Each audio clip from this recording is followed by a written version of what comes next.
बिस्मिल्लाहिर्रहमानिर्रहीम। My name is Mohammad Faisal. आज के सेशन के अंदर हम मैग्नेटिज्म और इलेक्ट्रोमैग्नेटिज्म से रिलेटेड चैप्टर का आगाज़ करेंगे। तो सबसे पहले हम चैप्टर आउटलाइंस देख लेते हैं कि इस चैप्टर में हम क्या क्या चीज़ें पढ़ने जा रहे हैं। तो आपकी पहली स्लाइड के अंदर पहला जो टॉपिक हम स्टडी करेंगे वो है force on a particle projection in a magnetic field. यानी कि एक चार्ज होगा आपके पास, वो पॉजिटिव चार्ज भी हो सकता है, नेगेटिव भी हो सकता है। लेट्स सपोज हम एक इलेक्ट्रॉन को कंसीडर कर लेते हैं कि अगर इलेक्ट्रॉन को किसी मैग्नेटिक फील्ड के अंदर अगर हम थ्रो कर देंगे तो उसके ऊपर जो फोर्स मैग्नेटिक फील्ड की वजह से अप्लाई होगी वो हम कैसे कैलकुलेट करेंगे। तो हमारा ये पहला टॉपिक होगा इस चैप्टर का जो हम स्टडी करेंगे। अब इलेक्ट्रॉन्स स्ट्रीम को कैसे देखा जा सकता है, आप बहुत इजीली विजुअलाइज कर सकते हैं। इसके लिए एक छोटा सा प्रैक्टिकल आप अपने घरों में कर सकते हैं। आपने क्या करना है कि एक शहद की बोतल पिक करनी है। उसके बाद आपने क्या करना है, उसके कैप के ऊपर एक होल कर देना है। होल करने के बाद एक वायर उसमें से पास करवानी है, कॉपर वायर। और अगर कॉपर वायर को आप 220 से कनेक्ट कर दें और उस बोतल को सील कर दें, एयर टाइट कर दें। एयर टाइट ऐसे करेंगे कि आप एक पीस ऑफ पेपर को बर्न करके उस बोतल के अंदर ड्रॉप कर दें और फौरन से उस लिड को टाइट कर दें। ढकना मजबूती से बंद करें। तो इससे क्या होगा, जितनी भी एयर आपकी बोतल के अंदर मौजूद होगी वो क्या हो जाएगी, आउट हो जाएगी। इस तरह क्या होगा, आपका एक वैक्यूम सा उस बोतल के अंदर क्रिएट हो जाएगा। अब क्या करें, जैसे ही आप उस कॉइल में से आप 220 पास करवाएंगे, आप एक सोर्स, बैटरी सोर्स या किसी से भी कनेक्ट करेंगे तो एक जो है स्ट्रीम ऑफ इलेक्ट्रॉन्स आप उसको विजुअलाइज कर सकते हैं। तो अब उन्हीं इलेक्ट्रॉन्स की बात कर रहे हैं कि अगर उन्हीं इलेक्ट्रॉन्स को हम एक मैग्नेटिक फील्ड के करीब लाएं, फॉर एग्जांपल उसी बॉटल के करीब जब हम क्या करेंगे, एक मैग्नेट को पास लाएंगे उसका नॉर्थ पोल, तो उस चार्ज के ऊपर कितनी फोर्स अप्लाई होगी, इस टॉपिक के अंदर हम ये विजुअलाइज करने की कोशिश करेंगे और उस फार्मूला को हम ड्राइव करेंगे। नेक्स्ट हमारे टॉपिक्स होंगे कि force on a current carrying conductor. जो दूसरा टॉपिक है आप लोगों का वो एक कंडक्टर से रिलेटेड है। आप लोगों ने कॉपर कॉइल देखी थी। कॉपर कॉइल को अगर हम एक मैग्नेटिक फील्ड के अंदर प्लेस करेंगे, फिर उसके ऊपर कैसे फोर्स लगेगी, क्या वो कॉइल मूव करना शुरू कर देगी, अगर मूव करेगी तो किस डायरेक्शन के अंदर वो मूव करेगी और कितना उसकी वेलोसिटी क्या होगी, ये सब की सब चीजें हम एक कंडक्टर को मैग्नेटिक फील्ड के अंदर प्लेस करके ऑब्जर्व करेंगे इस सेकंड टॉपिक के अंदर। The third one is torque on a current carrying coil placed in a magnetic field। बहुत इंपॉर्टेंट टॉपिक। जितनी भी आपकी मोटर्स हैं, फैन वगैरह हैं, सारे के सारे इस टॉपिक के ऊपर बेस कर रहे हैं। Torque on a current carrying coil, कि कॉइल के अंदर से जैसे ही करंट पास किया जाएगा और वो कॉइल अगर आपकी मैग्नेटिक फील्ड के इन बिटवीन प्लेस की गई है तो इससे ये होगा कि एकदम से एक जर्क सा पैदा होना शुरू होगा आपकी कॉइल के अंदर, और कॉइल क्या करना शुरू करेगी, रोटेट करेगी। जैसे कि आपके फैंस के अंदर आप अगर ओपन करेंगे उसकी असेंबली को तो आपको बहुत सारी एक कॉइल नजर आएगी।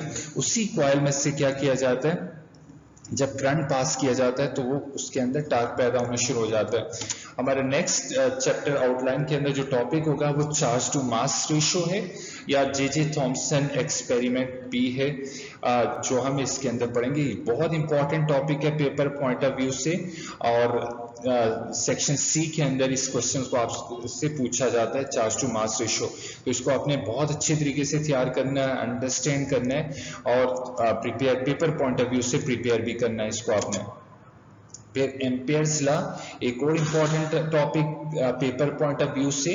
हम कह सकते सेक्शन सी के लिहाज से जो ज्यादातर क्वेश्चंस आ रहे होते हैं आपके, वो जे थॉम्सन एक्सपेरिमेंट है या एम्पियर्स लॉ एंड उसकी एप्लीकेशंस आपको पेपर में ज्यादा पूछी जा रही होती हैं। नेक्स्ट है इलेक्ट्रोमैग्नेटिक इंडक्शन। इलेक्ट्रोमैग्नेटिक इंडक्शन जो है, हम कैसे एक वोल्टेज को किसी दूसरी कॉइल के अंदर कैसे इंड्यूस करेंगे, या उसी कॉइल के अंदर एक वोल्टेज कैसे इंड्यूस की जा सकती है। This phenomena is called electromagnetic induction. बहुत इंटरेस्टिंग टॉपिक है। इसकी मदद से आप क्या कर सकते हैं, वायरलेसली अपने फोन्स को चार्ज कर सकते हैं। ये भी फेनोमेना कौन सा होगा आपका, इलेक्ट्रोमैग्नेटिक इंडक्शन का है कि आपने एक डिवाइस जो है सॉकेट में लगा दी और कहीं पे भी आप बैठे हुए हैं वहां पे आप उस अपने मोबाइल्स को क्या कर सकते हैं, चार्ज कर सकते हैं विदाउट एनी चार्जर। तो this is very important phenomena आप जो आपने अंडरस्टैंड करना है और इस टॉपिक के अंदर हम स्टडी करेंगे। नेक्स्ट टॉपिक जो हमारा होगा वो ट्रांसफार्मर से रिलेटेड है।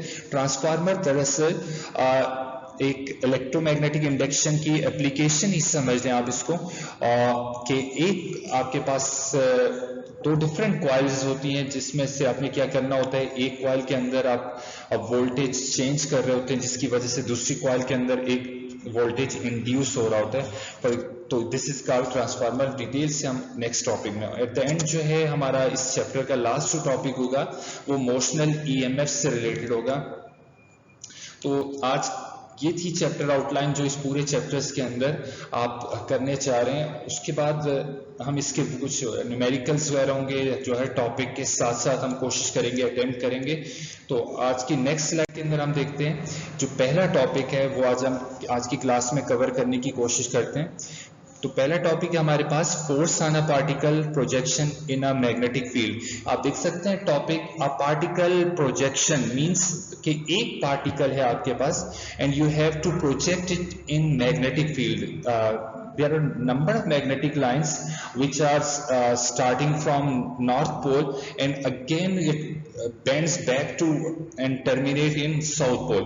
अब let's suppose आपके पास दो पोल्स हैं, एक साउथ पोल एक नॉर्थ पोल। अब नॉर्थ पोल में से क्या होती है, रेज एमिट होके क्या जा रही है, साउथ पोल के अंदर इंटर हो रही है। तो this is your magnetic field. अगर हम कह देते हैं यहाँ पे एक चार्ज आ जाता है इस मैग्नेटिक लाइंस ऑफ फोर्स के दरमियान में, तो वो मैग्नेटिक जो स्ट्रेंथ होगी वो कितनी उस पार्टिकल को डिस्टर्ब करेगी, उसको कैसे मूव करवाएगी। वो पार्टिकल जैसी आ रहा होगा, जाहिर है किसी वेलोसिटी से आप मूव करवाते हुए मैग्नेटिक फील्ड के अंदर इंटर होगा। जैसे ही वो इंटर होगा तो उस पर इफेक्ट क्या होगा उस मैग्नेटिक फील्ड की वजह से, आया कि वो स्ट्रेट ही मूव करता रहेगा और उसकी वेलोसिटी चेंज नहीं होगी, या वो अपवर्ड मूव कर जाएगा या डाउनवर्ड मूव कर जाएगा, ये देखना होगा हमें इस टॉपिक के अंदर। तो लेट्स स्टार्ट। तो याद रखिएगा जैसे ही कोई पार्टिकल किसी मैग्नेटिक फील्ड के अंदर इंटर हो रहा होता है तो उसके ऊपर एक मैग्नेटिक लाइंस ऑफ फोर्स क्या एक मैग्नेट जो है वो एक फोर्स अप्लाई कर रहा होता है। वो फोर्स किस चीज के ऊपर डिपेंड कर रहा है कि आपने उस मैग्नेटिक फील्ड के अंदर कौन सा पार्टिकल इंटर किया हुआ है, कौन सा प्रोजेक्ट किया हुआ है। फॉर एग्जांपल लेट्स सपोज हम ये कर लेते हैं कि आपके पास एक चार्ज है जिसकी अमाउंट जो है Q है, या आप एक इलेक्ट्रॉन कंसीडर भी कर सकते हैं। तो हम कहते हैं कि ये एक मैग्नेटिक फील्ड है हमारे पास, यहाँ से मैग्नेटिक लाइंस ऑफ फोर्स यूं पास कर रही हैं। जैसे इस दो पोल्स के दरमियान में एक चार्ज मूव करेगा तो एक फोर्स अप्लाई होगी। अब देखिए चार्ज की वैल्यू जितनी ज्यादा होगी उतनी ही ज्यादा क्या होगी, फोर्स अप्लाई हो रही होगी उसके ऊपर। फॉर एग्जाम्पल एक इलेक्ट्रॉन की बात करें तो इलेक्ट्रॉन का एक चार्ज जो है वो 1.6 एक्सपोनेंट -19 कूलम के बराबर है।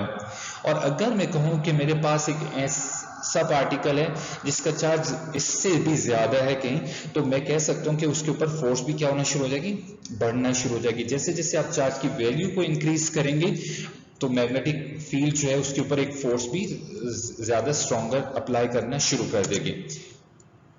दूसरी बात जो फोर्स डिपेंड कर रही होती है मैग्नेटिक फील्ड की स्ट्रेंथ को, मैग्नेटिक फील्ड ऑफ इंडक्शन के ऊपर डिपेंड कर रही है। तो आप देख सकते हैं force is proportional to magnetic field of induction, कि आप मैग्नेट जो है स्मॉल साइज का यूज कर रहे हैं या एक बड़े साइज का मैग्नेट इस्तेमाल कर रहे हैं। तो मैग्नेट का साइज जितना बड़ा होगा उतनी ही ज्यादा क्या होगी, वो फोर्स अप्लाई करेगा उस चार्ज के ऊपर। एंड थर्ड वन इज जो फोर्स है वो डायरेक्टली प्रोपोर्शनल है एंगल के, आया के मैग्नेटिक लाइंस ऑफ फोर्स और जो चार्ज है वो किस डायरेक्शन में मूव कर रहे हैं। फॉर एग्जांपल मैं कह रहा हूं, मेरी आप ये दो फिंगर्स कंसीडर कीजिएगा, ये 4 फिंगर कंसीडर करें आप।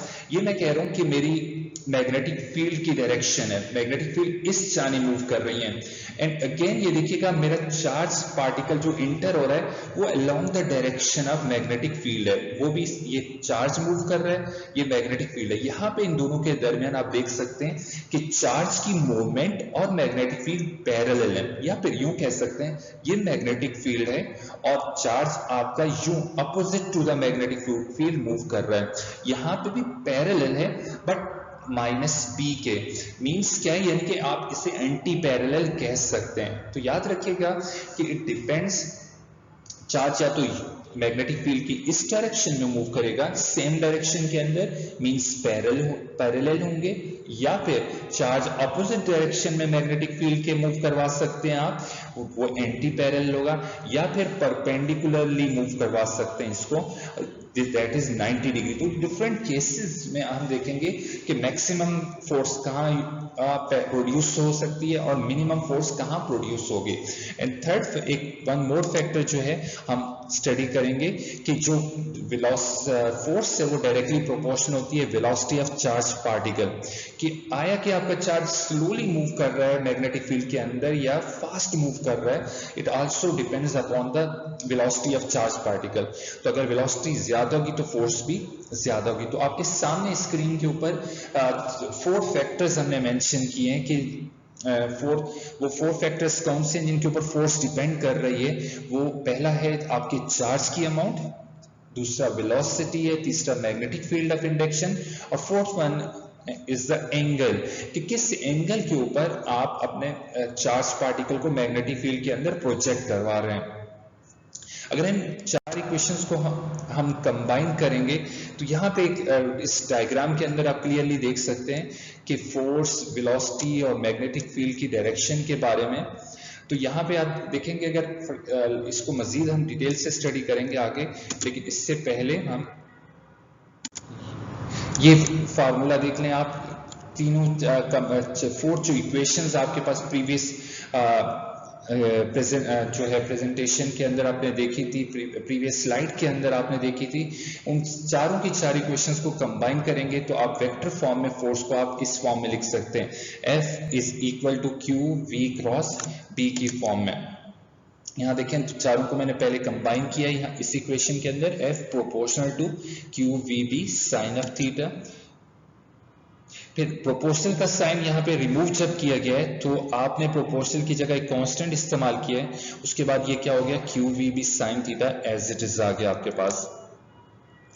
फिर नेक्स्ट है the above equation will give the magnitude of the force acting on the charge. तो ये एक मैग्नीट्यूड ऑफ फोर्स के लिए एक फार्मूला है, F is equal to Q we B sign theta, या कांस्टेंट की जगह आप 1 यूज करेंगे, यानी कि कांस्टेंट आपका यहाँ पे 1 होगा।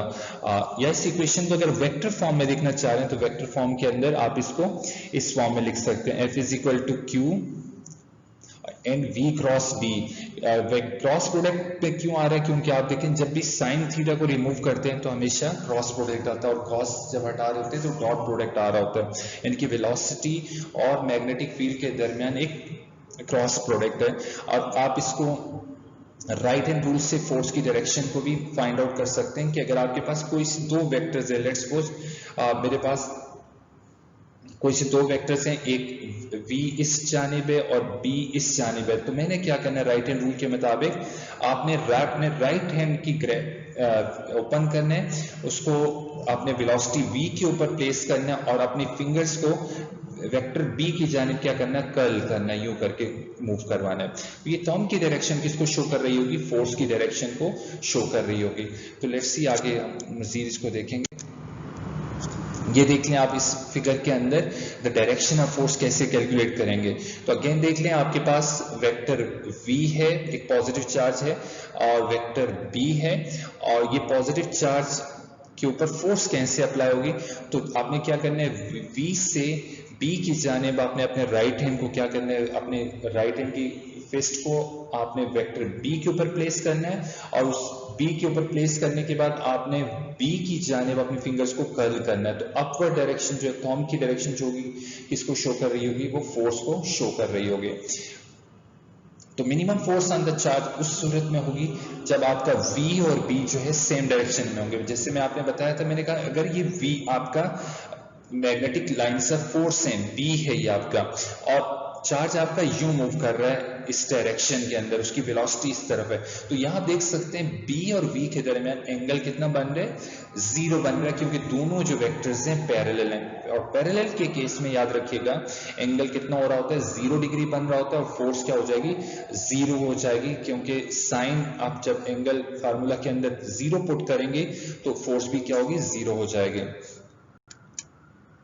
अब नेक्स्ट हम देखेंगे इसको, मैक्सिमम फोर्स कब होगी चार्ज के ऊपर। तो मैक्सिमम फोर्स के लिए एंगल कितना होना चाहिए, 90 डिग्री। फॉर एग्जांपल ये देखें, आपके पास ये मैग्नेटिक लाइंस ऑफ फोर्स है, और लेट्स सपोज हमारा चार्ज पार्टिकल परपेंडिकुलरली मूव कर रहा है, इस डायरेक्शन में मूव कर रहा है। वेलोसिटी की डायरेक्शन ये है, मैग्नेटिक लाइंस ऑफ फोर्स की डायरेक्शन ये है। तो force again right hand rule से आपने क्या करना है कि आपने अपने राइट, वेलोसिटी अपवर्ड मूव कर रही थी इस जानिब, तो आपने क्या करना है, अपने राइट हैंड को यूं प्लेस करना है और बी की जानिब मूव कर देना है, फिंगर्स को कर्ल करना है।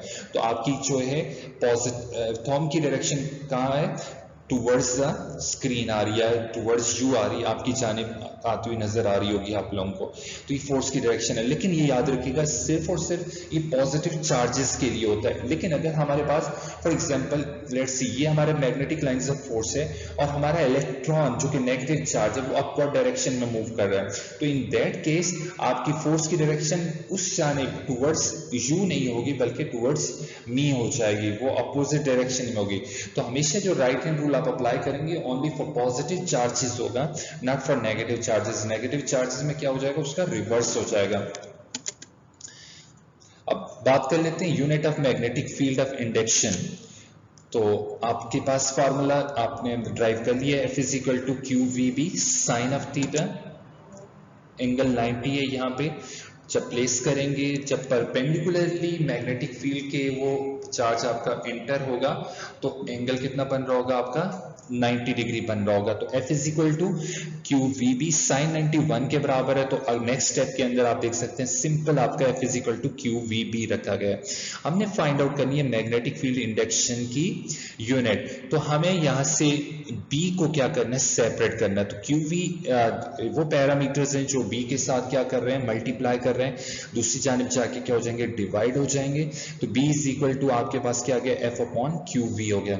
अब फोर्स की यूनिट आप जानते हैं न्यूटन के बराबर है, और चार्ज की यूनिट क्या आपके पास 1 कूलम है, और वेलोसिटी जो है अगर वो 1 मीटर पर सेकेंड। तो मैग्नेटिक फील्ड ऑफ इंडक्शन को हम की जो यूनिट हो जाएगी वो क्या होगी, न्यूटन पर कूलम मीटर पर सेकेंड।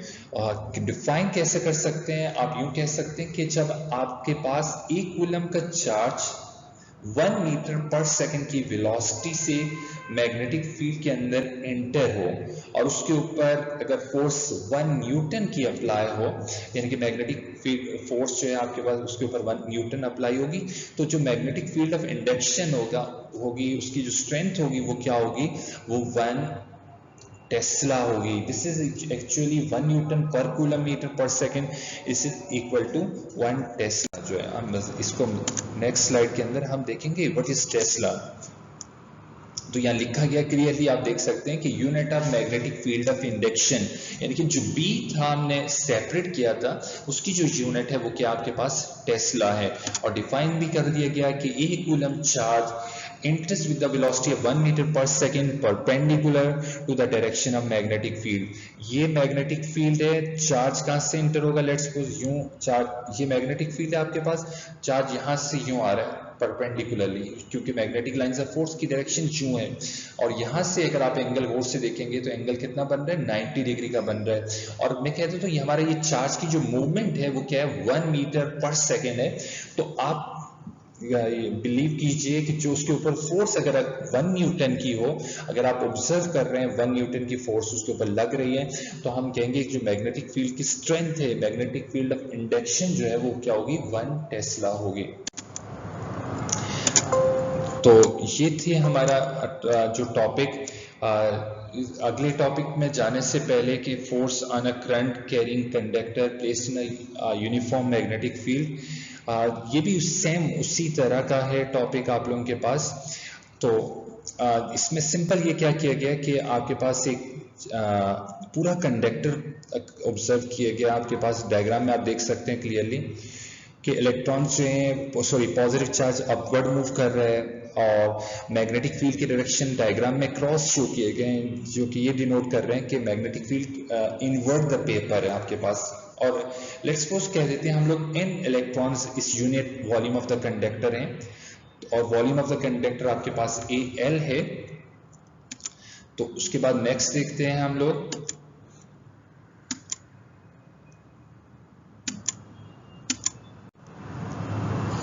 तो total charge of the conductor आपके पास कितना आ जाएगा। हम ये बात करेंगे कि जैसे हम कहते हैं कि एक पेंसिल की जो कॉस्ट है 5 रुपीज है, तो 5 पेंसिल की कॉस्ट क्या होगी। तो हम क्या करते हैं 5 को 5 से क्या कर देते हैं मल्टीप्लाई कर देते हैं। तो हमने क्या किया, यूनिट वॉल्यूम में नंबर ऑफ इलेक्ट्रॉन्स क्या है n है और चार्ज कितने यूनिट वॉल्यूम का Ne होता है, Q is equal to Ne, formula आपने स्टडी किया था।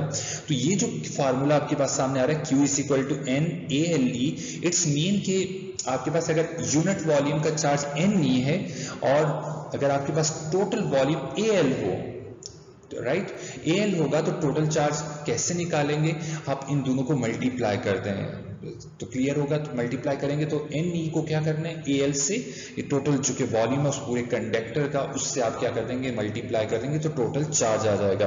आपके पास फोर्स का फार्मूला क्या है, Q इज, अभी प्रीवियस टॉपिक में आपने देखा था F is equal to Q V cross B था।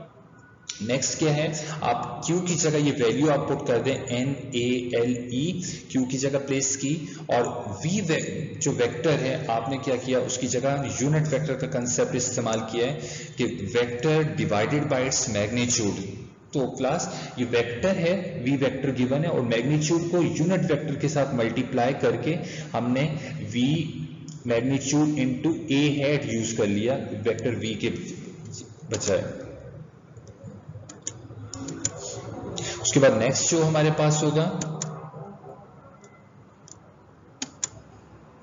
यहां पे देख लें आप, if A hat be the unit vector in the direction of V, then V vector is equal to V magnitude into A hat। तो उस value को यहां पे हमने पुट कर दिया वेक्टर V के जगह।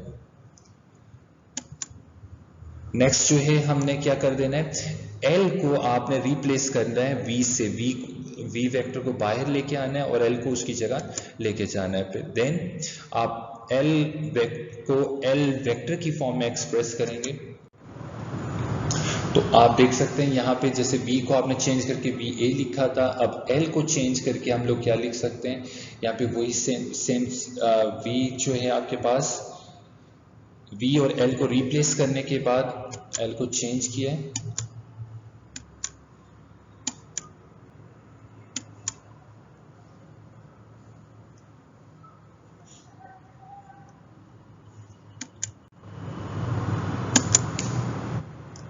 बट वेलोसिटी जो है आपके पास उसका फार्मूला जानते हैं, इलेक्ट्रॉन जब मूव कर रहे होते हैं किसी कंडक्टर के अंदर, डिस्प्लेसमेंट अपॉन टाइम फार्मूला है। तो V इज इक्वल टू क्या आपके पास आ जाएगा L अपॉन T आ गया यहाँ पे। अब L को वेक्टर फॉर्म में उन्होंने शो कर दिया।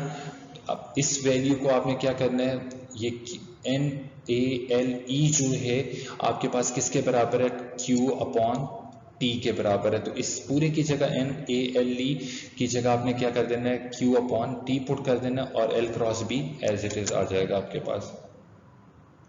तो Q अपॉन T जो है आपके पास करंट के बराबर है, I की वैल्यू के बराबर है। I की वैल्यू को Q अपॉन T की जगह प्लेस कर दें तो I L cross B as it is आ जाएगा। ये क्रॉस को जब हटाएंगे तो क्या आ जाएगा आपके पास, साइन ऑफ थीटा आ जाएगा। तो उसके बाद जो है ये मैग्नीट्यूड ऑफ द फोर्स होगा आपके पास टोटल, जो क्या कर सकते, किसी भी कंडक्टर को आप मैग्नेटिक फील्ड के अंदर जब प्लेस कर रहे होते हैं तो उसके ऊपर जो टोटल फोर्स लग रही होती है वो किन फैक्टर्स के ऊपर डिपेंड कर रही है। एक आपके कंडक्टर की लेंथ क्या है, उसमें से करंट की अमाउंट कितनी है जो करंट फ्लो कर रहा है, और मैग्नेटिक फील्ड की स्ट्रेंथ के ऊपर डिपेंड कर रहा होता है।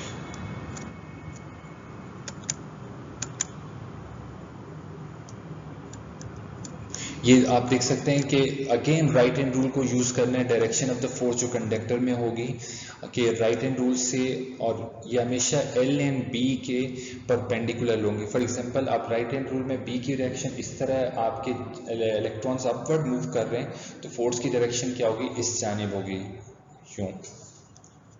और मैक्सिमम फोर्स कब होती है, जब conductor perpendicular to the direction of magnetic field. जैसे डायग्राम के अंदर देखा था कि magnetic lines of force inverse the paper थी, आपको क्रॉस ही क्रॉस नजर आ रहे थे डायग्राम के अंदर, और आपकी जो कंडक्टर की मूवमेंट, इलेक्ट्रॉन्स की मूवमेंट अपवर्ड थी, लेंथ ऐसे, दोनों के दरमियान एंगल जो है वो 90 डिग्री का बन रहा है, तो और फोर्स क्या हो रही थी, और मैक्सिमम थी। एंगल 90 बन रहा है आपका एल और बी के दरमियान, तो उस सूरत में आपका साइन 90 ओवर साइन 90 की वैल्यू आपके पास क्या हो जाएगी, 1 हो जाएगी।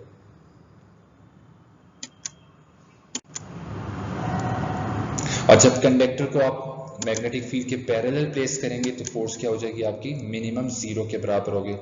यहाँ पे ये मैग्नेटिक फील्ड अगर इस डायरेक्शन में है और आपने कंडक्टर को भी यूं प्लेस कर दिया अगर आपने, तो इन दैट केस आपका एंगल 0 का, कोई फोर्स उसके ऊपर अप्लाई नहीं करेगी। ये अगेन वही कह रहा है कि definition of unit of B field induction की, if wire of length of 1 metre carrying a circuit of 1 ampere is placed perpendicular to the magnetic field and experience of 1 newton, the magnetic induction will be 1 tesla. तो again वही है कि आपके पास वहां पे हमने यही कहा था कि एक चार्ज की बात की थी कि एक कूलम का चार्ज हो, बट इन दिस केस हमारे पास कॉपर क्वाइल, एक कंडक्टर है, एक वायर आपके पास मौजूद है, उस वायर मौजूद है आपके पास, वायर में से ज़ाहिर हम चार्ज की बात तो नहीं करेंगे, नंबर ऑफ चार्जेस आपके इस वायर में से फ्लो कर रहे हैं। जब नंबर ऑफ चार्जेस फ्लो कर रहे होते हैं तो that is called what, current, ampere कहलाता है। तो अगर आपका 1 एम्पियर का करंट, और इसकी लेंथ अगर हम कंसीडर कर लेते हैं 1 मीटर है इस कंडक्टर की, तो 1 मीटर कंडक्टर में से जब आपका 1 एम्पियर का करंट गुजर रहा हो, आप उसमें किसी मैग्नेटिक फील्ड के अंदर प्लेस कर ले परपेंडिकुलरली, याद रखिएगा इस चीज को, आपने क्या करना है कि मैग्नेटिक फील्ड की डायरेक्शन लेट्स सपोज यूं करके है, और आपने इसको क्या करना है, परपेंडिकुलरली प्लेस करना है, 90 डिग्री के एंगल के ऊपर प्लेस करना है। जब आप इस तरह प्लेस कर लेंगे तो जो मैग्नेटिक फील्ड इंडक्शन होगी वो 1 टेस्ला होगी, कि 1 न्यूटन की फोर्स इसके ऊपर अप्लाई होगी। किस वजह से, जब आप इसमें से 1 एम्पियर का करंट पास करवाएंगे और इसकी लेंथ कितनी हो, 1 मीटर, तो field induction will be 1 Tesla जो है आपके पास होगी। उसके बाद नेक्स्ट हमारे पास जो है जो टॉपिक हम स्टडी करने जाएंगे वो होगा torque on a current carrying coil placed in a magnetic field. लेकिन आज के लेक्चर के लिए हम इतने ही 2 टॉपिक्स हम कवर कर लेते हैं कि एक पार्टिकल जो है अगर आपका किसी मैग्नेटिक फील्ड के अंदर प्लेस किया जाएगा तो उसके ऊपर कितनी फोर्स लगेगी, वो फोर्स हम कैसे फाइंड आउट करेंगे, उसकी हमने डेरिवेशन देखी। और दूसरी जो चीज़ आपने स्टडी करनी है कि अगर वही चार्ज जो है, नंबर ऑफ चार्जेस हो, चाहे मीन्स एक कॉइल में से गुजरना शुरू कर दें, एक लेंथ ऑफ कंडक्टर आप अगर उसको मैग्नेटिक फील्ड के अंदर प्लेस कर देंगे तो उसकी फोर्स उसके ऊपर कितनी लगेगी, ये आपने इससे रिलेटेड स्टडी करनी है, और ये 2 डेरिवेशंस आपने बहुत अच्छे तरीके से स्टडी करनी है। और अगर कोई प्रॉब्लम होगा तो आप लोगों ने पूछना है जूम सेशन के अंदर। तो इसके लिए सबसे पहले घर में इसको बार बार प्रैक्टिस करें अच्छे तरीके से, तो ताकि हम नेक्स्ट क्लास के अंदर जूम सेशन के अंदर जब भी कोई आपको मसला होगा तो हम आपसे क्वेश्चन आप रेज करेंगे तो हम उसको पूछ लेंगे इंशाल्लाह ताला। तो आज के लेक्चर के लिए इतना ही, बाकी इंशाल्लाह ताला हम नेक्स्ट क्लास के अंदर डिस्कस करेंगे। आई होप कि आप अच्छे तरीके से स्टडी करेंगे और जो क्वेश्चंस आपका इससे रिलेटेड होगा वो आप ज़रूर पूछेंगे। तो इंशाल्लाह बाकी इंशाल्लाह ताला हम नेक्स्ट जूम सेशन के अंदर इसको लेके जाएंगे। शुक्रिया।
स्टोर भी कर दी।